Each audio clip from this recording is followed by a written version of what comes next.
샬롬 샬롬 샬롬 샬롬 샬롬. 하나님 사랑합니다. 여러분 주 안에서 사랑합니다.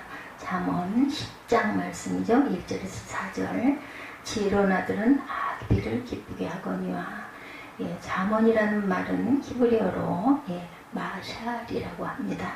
우리말로 쉽게 말씀드리면 격언이죠. 격언이라고 하는 것은 하루아침에 만들어지는 것이 아니죠. 오랜 세월이 지나가면서 정말 우리에게 필요한 말이다 라고 느껴져서 격언으로 삼아서 대대로 물려갑니다. 이 말씀들이. 누가 도서관에 앉아 연구를 해서 이렇게 말을 만들지 해서 만들어낸 말이 아니죠. 수백 년을 살아오면서 오랜 세월이 흘러가면서 사실이 이렇구나 하고 깨달아서 자연스럽게 만들어진 말 격언이죠. 그러므로 격언 가운데는 삶의 지혜가 있습니다. 우리나라 속담 중에 3살 버릇 80까지 간다는 말이 있습니다. 우리 조상들이 가만히 보니 80살 난 할아버지가 자꾸 도둑질을 하더라는 거예요. 그래서 알아봤더니 3살 적부터 남의 것을 빼앗아 먹다 보니까 80살이 되어서도 그 버릇을 고치지 못하는 것. 이것은 어린아이들에 대한 교육이 그만큼 중요하다는 거죠. 그래서 어렸을 때 서너 살까지 그 아이의 인성이 다 형성이 된다 이런 이야기가 있습니다. 젊은 어머니들은 정말 그래서 자녀들 교육 굉장히 중요하다는 걸 한 번 더 생각해야 할 것 같습니다. 아이들의 길을 죽이지 않는다고 길을 살려준다고 못할 짓을 하는데도 그냥 내버려 두는 건 못되게 노는 그 길을 살려주면 그 애가 커서 그렇게 자라겠죠. 죽일 것은 죽여놓고 살릴 것은 살려야 되는데 요즘 교육이 그렇지가 못합니다. 3살적 버릇이 80까지 간다는 것을 잊지 마십시다.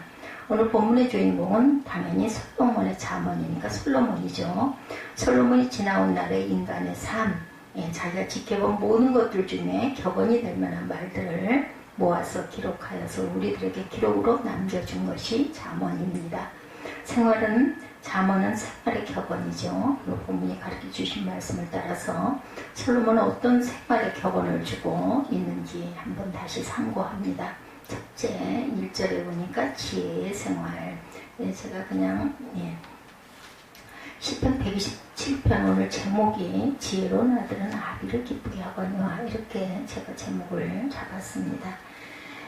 지식은 여호와 하나님께서 내게 주신 기업이다 이렇게 말하죠. 127편 3절을 통해서 자식은 야훼 주신 기업이요 태열매는 그의 상급이로다. 자식은 야훼 즉 하나님께서 나에게 주신 기업이다. 쉽게 설명하면 자네 요즘 뭐하나 라고 물어보면 조그만 기업 하나 가지고 있습니다. 이 말은 중소기업을 경영한다는 말이죠. 기업을 가진 사람은 어떻게 해요?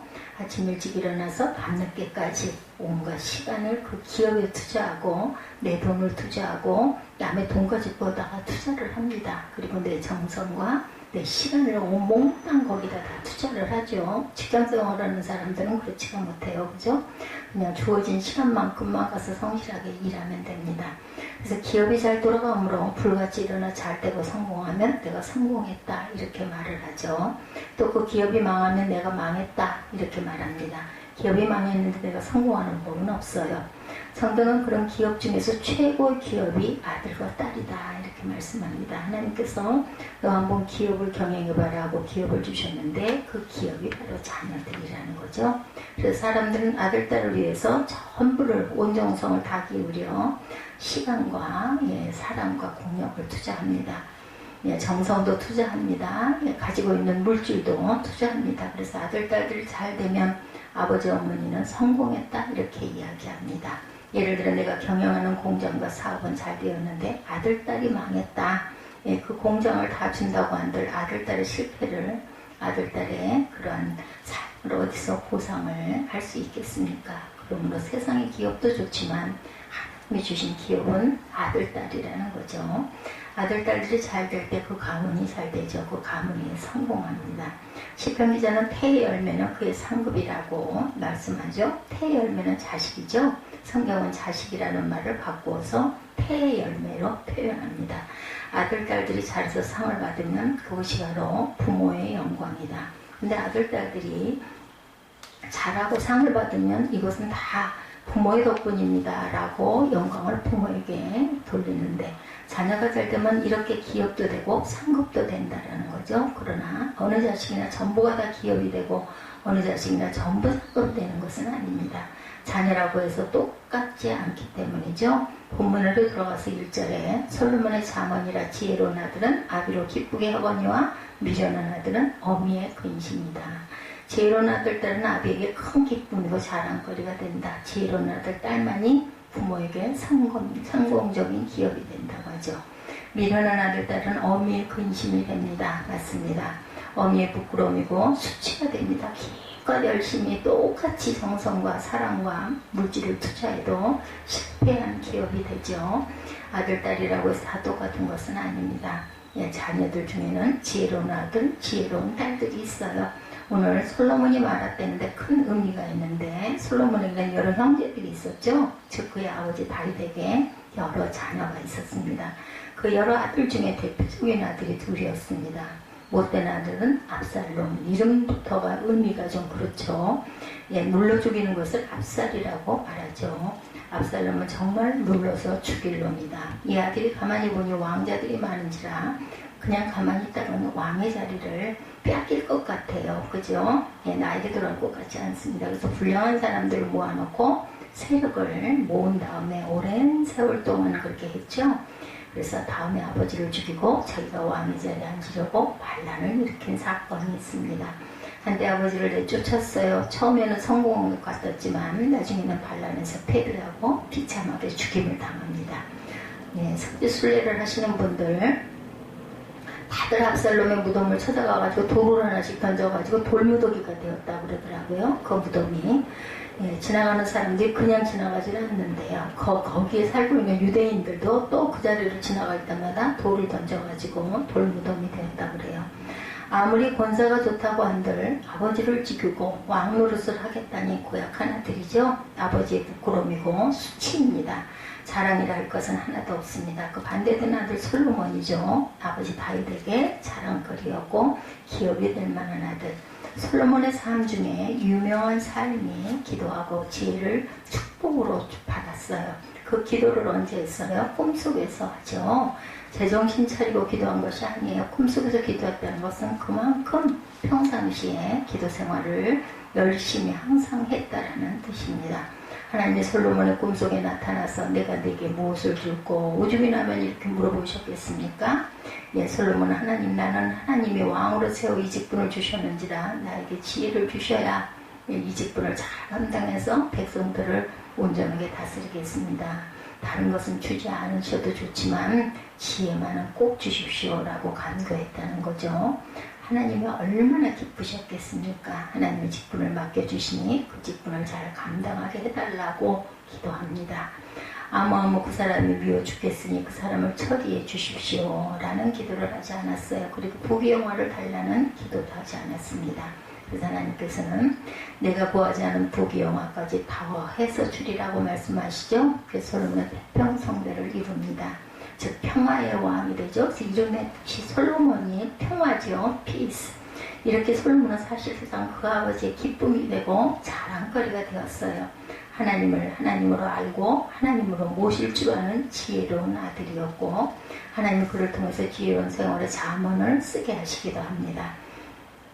여러분 꿈속에서 기도해 본 적 있으세요? 예수를 믿지 않는 사람은 꿈속에서 기도할 이유가 없습니다.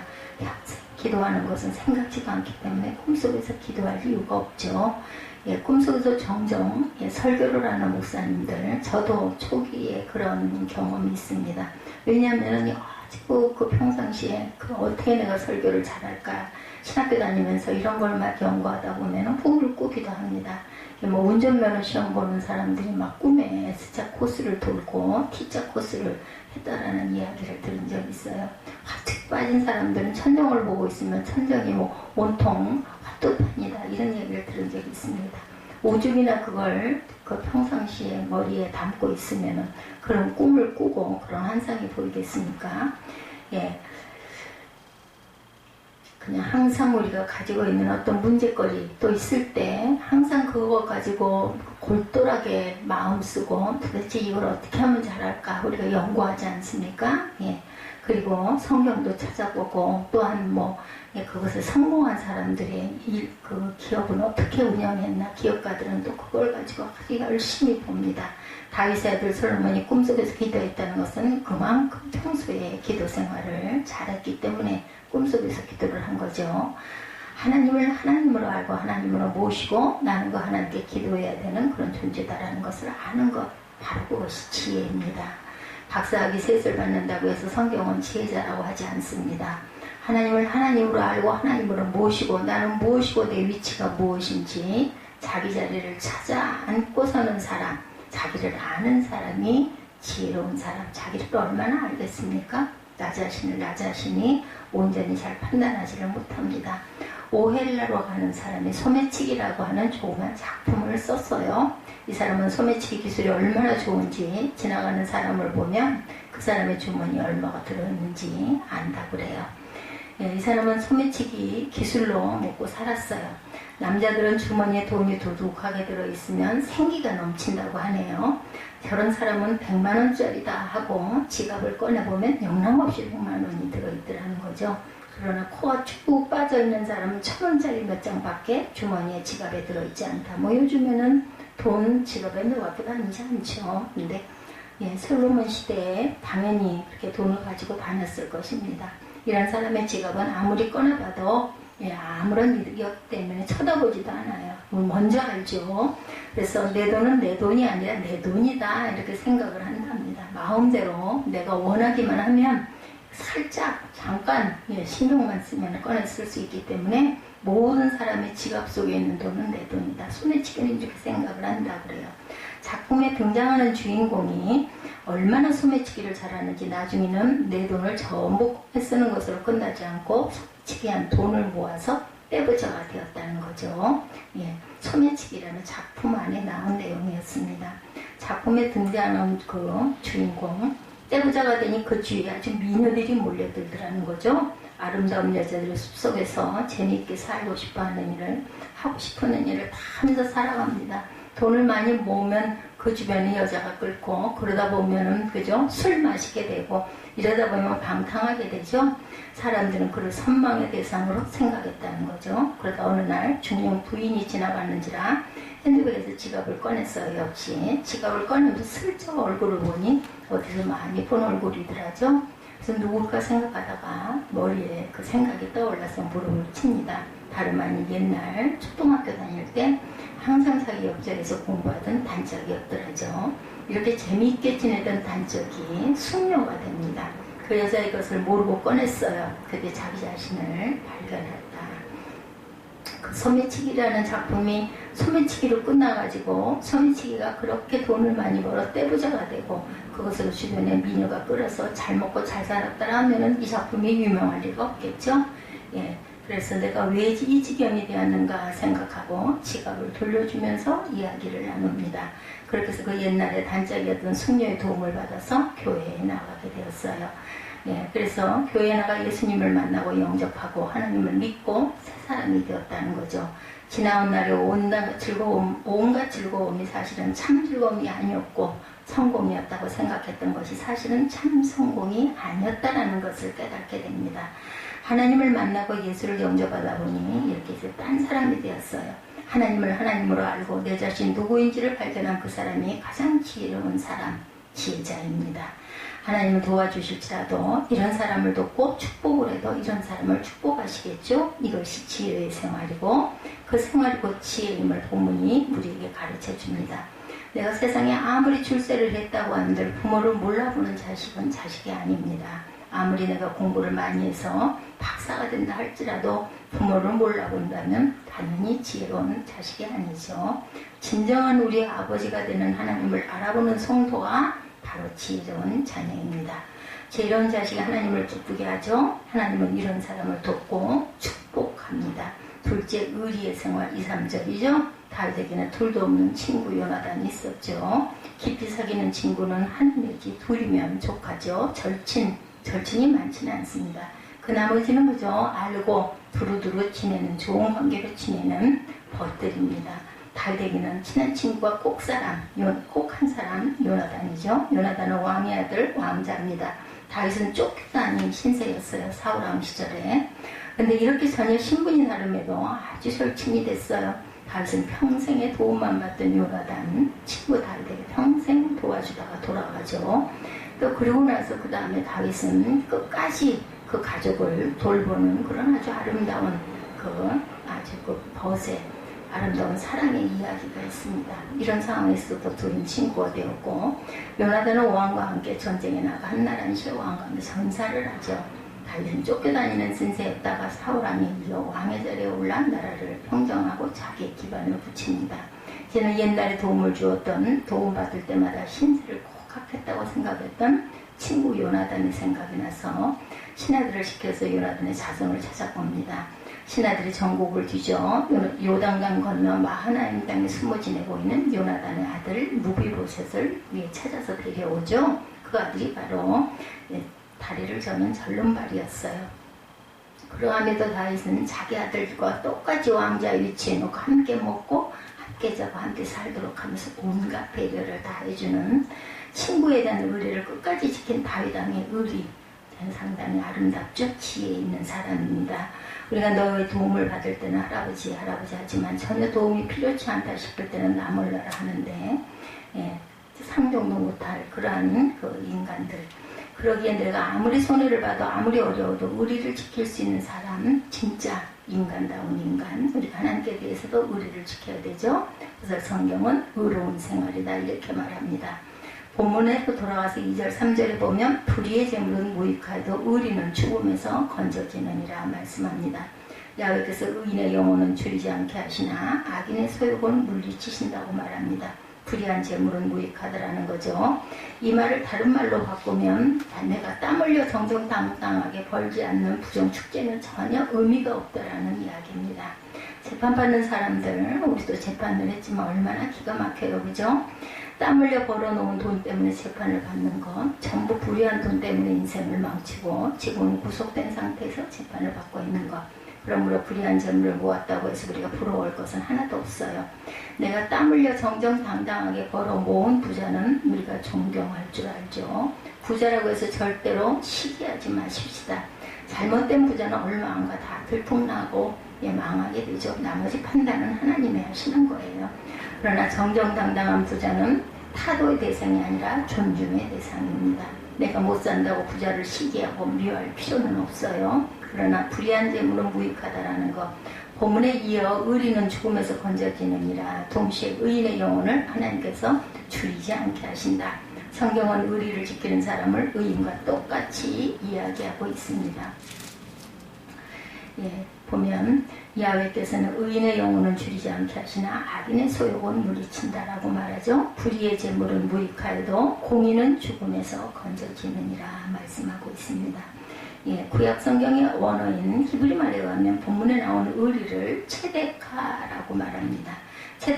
체데카라는 말은 구약 성경에 상당히 많이 나오는데 전부 의라는 말로 번역되어 있어요. 근데 오늘 본문만은 의리라고 번역합니다. 우리가 하나님을 알고 하나님을 믿고 예수를 영접하고 하나님의 아들, 딸이 되고 하나님의 백성이 되었어요. 자녀가 되었죠. 하나님의 백성이 된다고 하는 것도 중요하지만 하나님의 백성 노릇을 잘하고 하나님과의 의리를 지킬 줄 알아야 되기 때문인데, 우리가 하나님께 온갖 혜택을 받을 때 그저 하나님 하다가 이제는 더 이상 아쉬운 곳이 없다고 할 때 교회에 나몰라 하고 교회를 소홀히 합니다.